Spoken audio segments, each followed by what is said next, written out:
I want to talk about two different churches, one in New York City and one in DuPont Circle in Washington, D.C., that were both faced with aging buildings and problems related to that.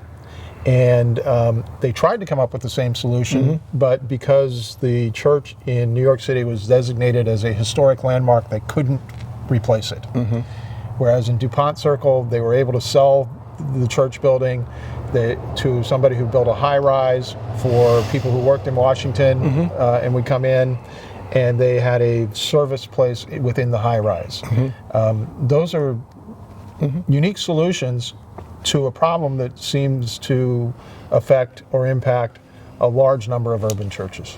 I used to live just a couple of blocks away from the Cathedral Church of St. John the Divine, which is, as many cathedrals, has never been completed. Even though under Bishop Paul Moore, they tried valiantly to complete the other tower. It took 500 years to complete Notre Dame, exactly. So they still have time. But then there's a good theological reason for saying don't finish the cathedral, because the work of God goes on there. The body of Christ is present there, but it shows you that we are pilgrims. We're always on the way. So that building is enormous if you've ever been there. At one point in time, it was the largest church building in the world. It's been surpassed now. However, every inch of that building has been put to use. They taught young people from the neighborhood to be stonemasons. They have all kinds of classes that go on there. The building, of course, has historic landmark status. They have several other congregations that worship there. There was, I believe, an Ethiopian Orthodox group that met there for years. There was at least one other Haitian or Caribbean congregation that met there too, in addition to the cathedral congregation. The place in Washington, St. Thomas, I believe it is, by DuPont Circle, a lot of their building was destroyed in a fire. And so they didn't have the luxury of maintaining the building as it was.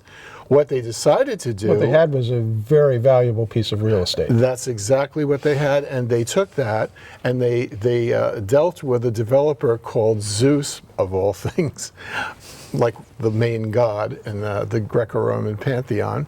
And they said, we need to have in the complex that you're putting up a space for ourselves so that we continue to be a worshiping community. We need space for senior citizens. We need space for lower and moderate income people. And then, yes, of course, you're going to use the rest of it for probably high-end residential space. And that's what they did. There was criticism of this because it was doing a deal, if you will, almost with the devil, in that you were dealing with a developer who was going to come in and take space that had once been the property of a not-for-profit. This is going on in a lot of urban areas where there almost is a game, as it were, of developers looking for churches to fold and then to offer them a deal and then to turn their property into a very, very high-end commercial or residential space. Doesn't have to be that way.